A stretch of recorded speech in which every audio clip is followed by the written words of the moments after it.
I'm up on my wing and wait for my signal.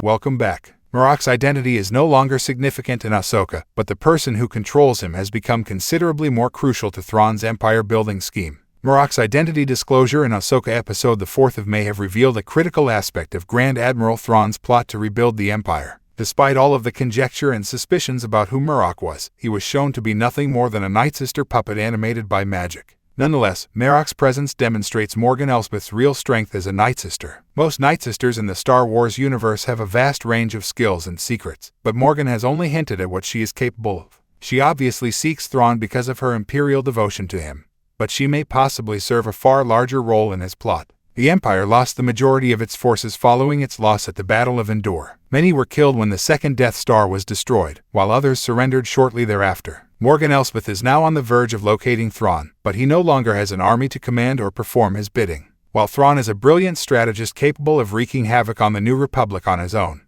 he still needs pieces on the board to play his game. Thrawn's first objective after returning to the main Star Wars galaxy will be to swiftly build a military army, which is where Elsbeth comes in. Marrok's true identity is revealed. Ahsoka, Marrok Inquisitor. The exact facts of Marrok's role as a Nightsister puppet have yet to be revealed. Based on the mystical green ichor that spilled from him after his death, he was most likely a resurrected body. The Chant of Resurrection is a potent Nightsister spell originally featured in Season 4 of the Clone Wars and subsequently utilized by Marin in Jedi Fallen Order. It enables the user to reanimate a dead body as if it were alive. The corpse would continue to execute its master's bidding as long as the puppeteering Nightsister remained alive, in this case, Morgan Elsbeth. Marrok was most likely a genuine Inquisitor who served and battled under Darth Vader's command during the hunt for the Last Jedi. Marrok was slain at an unknown moment in time. Morgan then discovered and resurrected his body with the Chant of Resurrection, giving Baylan Skoll and Shin Hati an ally. It's evident that the Imperial remnant is severely undermanned, which explains why Elsbeth would choose to reanimate a formidable body like Marrok.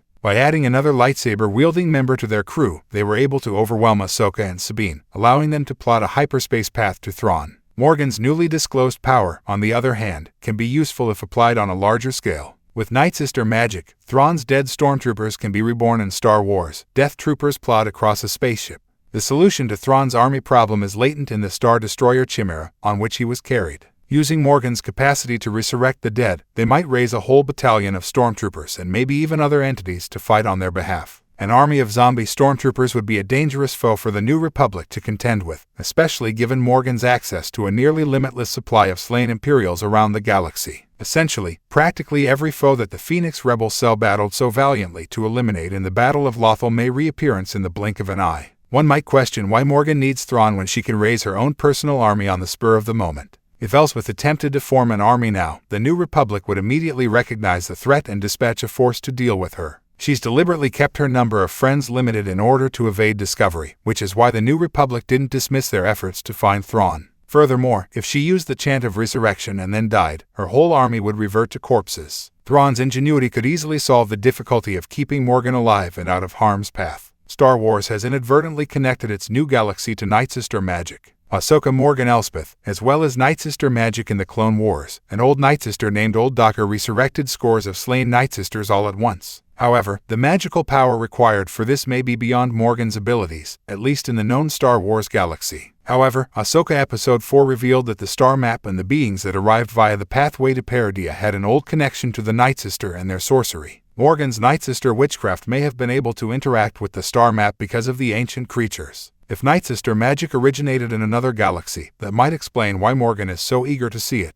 Not only does she want to discover Thrawn and restore him to power, but she may also want to find the source of her talents. If this is true, Morgan may see a boost in her abilities while in the other galaxy, which may be enough for her to revive the dead stormtroopers in large numbers. Other old Nightsisters may still be around. Grand Admiral Thrawn's plan in Mandalorian Season 3 is better than Moff Gideon's Moff Gideon clone. If Morgan and Thrawn's objective is to resuscitate stormtroopers in order to form an army, they've already succeeded where Moff Gideon failed. Gideon attempted twice in The Mandalorian to swiftly assemble a powerful force in preparation for the Empire's return. He labored hard to perfect a platoon of dark troopers, only for Luke Skywalker to easily dispatch them. Gideon was shown to be making Force-sensitive clones of himself in Season 3 of The Mandalorian. However, each of these solutions required massive amounts of credit and resources to implement. Morgan just needs to utter the chant of resurrection to summon an undead army. Star Wars Rebels demonstrated that some of Thrawn's Imperial lackeys were unable to carry out his commands, which hampered his strategy to defeat the rebellion.